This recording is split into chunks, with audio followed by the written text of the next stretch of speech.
Hello guys, welcome back to my channel. For today we are going to learn about how to place a furniture in a bedroom. For a bedroom, firstly you know about the standard of a bed or a cupboard or a TV panel. If you don't know, please go through my previous video. I will provide you the link in the description box. It will be helpful to you. Okay, there are two preferable shape for a bedroom, a square or a rectangle. पहले हम बात करते हैं square की. आपको screen पे एक 14 feet का 14 फीट का स्क्वायर बेडरूम दिख रहा होगा. अब इस बेडरूम में हम कैसे फर्नीचर लगा सकते हैं. ये फॉर अ कंप्लीट बेडरूम हमें क्या चाहिए, एक बेड चाहिए, एक एलसीडी चाहिए, एक कबर्ड और सिटिंग टब. अगर मेरा रूम काफ़ी बड़ा है तो सिटिंग इतना इम्पॉर्टेंट पार्ट नहीं होता, लेकिन बेडरूम बड़ा है तो हम सिटिंग दे सकते हैं. अब इस लेआउट में ये मेरी बेडरूम की एंट्रेंस है एंड ये मेरी टॉयलेट की एंट्री है. इसी के पैरेलल में मेरा बालकनी का स्लाइडर है. मेरे ये जो एंट्रेंस है ये सारी फिक्स्ड है. ये मेरा ऑन साइट का लेआउट है. अब हमने क्या किया, इसको फर्निश करने के लिए जहाँ से मेरी बेडरूम की एंट्री हो रही है मैंने वहाँ पे इसको कबर्ड दे दिया. उसी वॉल के पैरेलल मैंने इसको बेड दे दिया और सामने इसकी एलसीडी टीवी आ गई. अब इसमें सबसे अच्छा पॉइंट क्या है, जो मेरा पैसेज एरिया वो बिल्कुल क्लियर है, कोई ऑब्स्ट्रेकल नहीं है, कोई कंस्ट्रेन नहीं है, जो कि पॉजिटिव पॉइंट है. बट अब मेरा जो रूम है वो 14 फीट का है और बेड का साइज़ क्या होता है लेंथ वाइज 6 फीट 6 इंचेस. तो मेरा जो सामने वाला एरिया है वो है 7 फीट 6 इंच, जो कि बहुत ज़्यादा है. रूम बहुत खाली नज़र आएगा, जो कि बहुत गंदा लगेगा. तो ऐसे रूम को हम कैसे अच्छा बना सकते हैं, हम बेड के आगे क्या प्रोवाइड कर सकते हैं कि वो रूम अच्छा लगे. या तो हमने बड़ा सा कारपेट दे दिया और या फिर कारपेट के ऊपर हमने सिटिंग ले ली. सिटिंग लेने से जो मेरा रूम है वो प्रॉपर नज़र आएगा, प्रॉपर वेल प्लान्ड लगेगा कि किसी ने प्लानिंग करके रूम ऐसा बनाया हुआ है. आप स्क्रीन पे देख लो कि बेड के आगे जो सेटी है, कंसोल जिसे बोलते हैं, वो रखा हुआ है, जिससे कि मेरा रूम और अच्छा लग रहा है और वेल प्लान्ड लग रहा है कि प्लानिंग के साथ ऐसा बनाया गया है. अब बात कर लेते हैं सेकंड टाइप की. सेकंड टाइप जो होता है वो होता है रेक्टेंगल. रेक्टेंगल में भी दो टाइप होती है. एक वो जिसमें मेरी लेंथ छोटी होती है, ब्रेथ बड़ी होती है, और सेकेंडरी वो जिसमें मेरी लेंथ बड़ी होती है और ब्रेथ छोटी होती है. अब इन दो साइज़ में कैसे फर्नीचर लगा सकते हैं. जो मेरा टाइप 1 है उसमें मेरी लेंथ छोटी है, ब्रेथ बड़ी है. अब इस लेआउट में मेरी बेडरूम की एंट्रेंस आपको नज़र आ रही होगी और टॉयलेट की एंट्रेंस नज़र आ रही होगी. मैं प्लान पे मेंशन कर रही हूँ कि ये मेरी बेडरूम की एंट्री है और ये मेरी वॉशरूम की एंट्री है. ये दोनों ही फिक्स्ड हैं, मैं इनको छेड़ नहीं सकती हूँ. ये एक रेनोवेशन का प्रोजेक्ट है जिसमें मैं दोनों चीज़ें फिक्स की हुई है. तो मैंने क्या किया, जहाँ से मेरी बेडरूम की एंट्री हो रही है मैंने उसी वॉल के पैरेलल कबर्ड ले ली, विच इज़ बिल्कुल परफेक्ट है. कबर्ड एक कोने में रहेगी, उसके साथ में बेड आ गया, सामने एलसीडी यूनिट आ गई. अब फॉर अ चेंज जो इनका स्लाइडर है वो मेरे बेड के सामने आ रहा है. टेक्निकली स्लाइडर कहाँ आना चाहिए था, मेन एंट्री के सामने. बट अगर ऐसा है तो वो जो स्पेस खाली है वो बहुत गंदा नज़र आ रहा है. अब उस स्पेस को हम कैसे यूटिलाइज़ कर सकते हैं, हम उस स्पेस पे क्या कर सकते हैं वो देखते हैं. हम या तो स्टडी टेबल प्रोवाइड कर सकते हैं या फिर कोई ड्रेसिंग टेबल प्रोवाइड कर सकते हैं, जिससे कि जो मेरा रूम है वो लगेगा कि वो पर्पसली जो मेरा स्लाइडर है वो उस साइड लिया हुआ है, तो कि हमें वो स्टडी टेबल प्रोवाइड करनी थी. इसका भी एक एग्जाम्पल से समझ लेते हैं कि लेआउट में कैसा नज़र आएगा अगर हम वहाँ स्टडी टेबल देंगे. तो आपको स्क्रीन पे एक इमेज दिखाई दे रही होगी जहाँ पे एलसीडी स्टडी के साथ डिज़ाइन की हुई है. अब आप इसमें भी आपको नज़र आ रहा होगा कि जो मेरा स्लाइडर है उसके सामने वॉल है, जैसे कि सेम मेरे लेआउट में आया हुआ था. तो इससे मेरा पर्पस भी सॉल्व हो जाता है और जो मेरा रूम है वो वेल प्लान्ड भी हो जाता है. यानी कि बिना प्लानिंग के भी हम प्लान कर सकते हैं फर्नीचर के साथ. अब इसी का हम सेकंड एग्जांपल ले लेते हैं, जहाँ पे गेट खुलते ही ना मेरी एंट्रेंस पे वो सोफ़ा आया हुआ है. जो सोफ़ा आया हुआ है वो एक ऑब्स्टेकल क्रिएट कर रहा है बाथरूम में जाने के लिए, जो कि बहुत नेगेटिव है.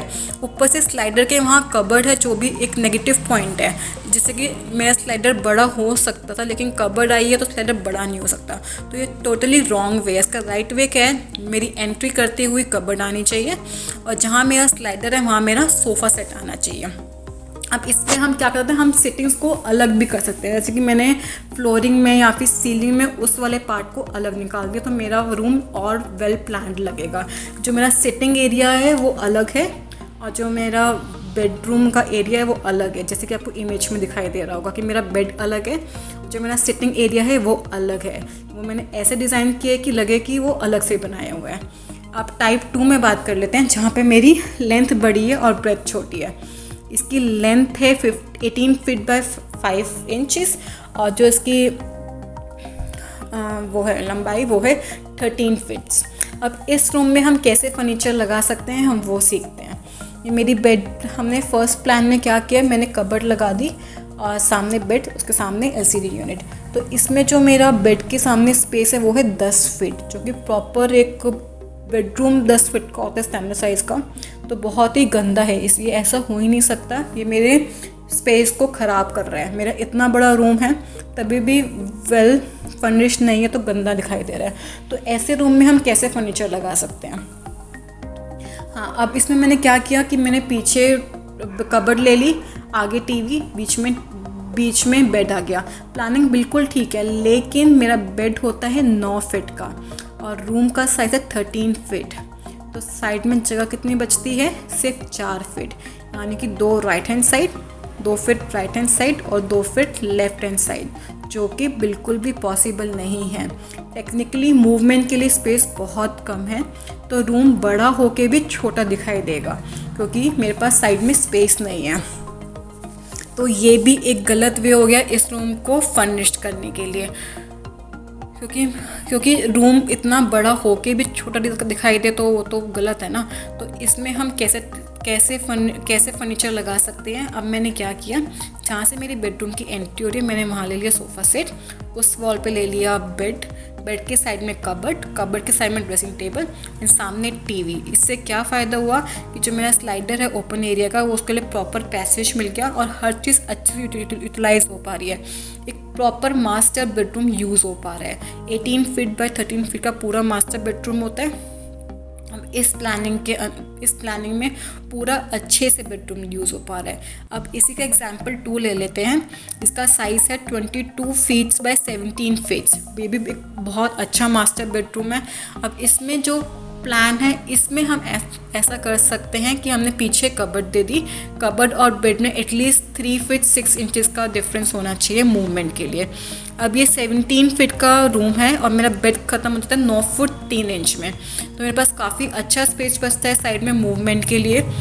तो ये एक परफेक्ट प्लानिंग है। हम ऐसी प्लानिंग ऐसे बड़े रूम में ले सकते हैं कि मैंने कबर्ड पीछे ले ली, बेड सेंटर में ले लिया। अब आपको डायमेंशंस भी देख रही होगी, बेड और कबर्ड के बीच में जो स्पेस है वो है 3 फीट 6 इंचेस और सिटिंग के बाद जो एलसीडी में स्पेस बचता है वो भी काफ़ी अच्छा है, यानी कि मेरे पास मूवमेंट के लिए पूरा स्पेस है।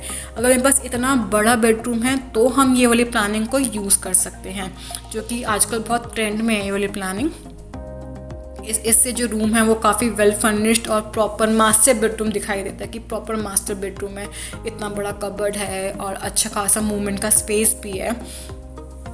तो अगर मेरे पास कोई ऐसा लेआउट आए तो तब हम ये वाला प्लान यूटिलाइज़ कर सकते हैं। अब हमने सब कुछ देख लिया तो हम हर रूम में फर्नीचर लगा सकते हैं, बट उसको लगाने का एक सही तरीका होता है। आपको इमेज में दिख रहा होगा कि कैसे ऐसे रूम डिज़ाइन होता है कि पीछे पूरा ड्रेसर एरिया आ गया, कबर्ड वाला एरिया आ गया और उसके सामने बेड आ गया। आपको अच्छे से क्लियर हो रहा होगा बाय इमेज कि ऐसे रूम को कैसे डिज़ाइन किया जाता है। तो रूम कैसा भी हो उसको जो वेल प्लान और वेल एस्थेटिकली फर्नीचर से बनाया जा सकता है। हमें राइट वे में फर्नीचर लगाना है तो हम हर रूम को अच्छा दिखा सकते हैं बिना प्लानिंग के भी। ये सारे तीनों प्रोजेक्ट्स मेरे रेनोवेशन के प्रोजेक्ट्स थे जिसमें हमने ऐसे प्लानिंग की है कि लगे कि वो जो रूम है वो प्लान ही इसी के अकॉर्डिंग किया कि हमें फर्नीचर ही ऐसे लगाना था, इसलिए हमने रूम ऐसा प्लान किया है। बल्कि जो सच है वो अपोजिट है, रूम पहले से प्लान थे, फर्नीचर बाद में प्लान हुआ है। तो कोई भी रूम हो square, even rectangle type A type 2, उसको हम बाय फर्नीचर काफ़ी अच्छा बना सकते हैं, बस हमें सही तरीका होना चाहिए। अभी एग्जांपल 3 है। इस एग्जांपल में रूम का साइज़ है 19 feet by 4 inches by 13 feets. काफ़ी बड़ा रूम है। तो अब इस रूम में हमने क्या किया है, हमने फिर से बैक में कबर्ड ले लिया। कबर्ड के बाद 3 से 4 फीट छोड़ के मेरा बेड आ गया एंड बेड के बाद सामने LCD यूनिट आ गई। अब रूम का साइज़ काफ़ी अच्छा है, काफ़ी मास्टर बेडरूम है, लेकिन इसमें एक दिक्कत क्या है, किसी को कबर्ड यूज़ करनी तो उसे बहुत घूम के जाना पड़ा। वो भी एक सीधा सीधा पॉइंट है, एक एल शेप में घूमना है, कोई इतना बड़ा रॉकेट साइंस नहीं है, जा सकता है।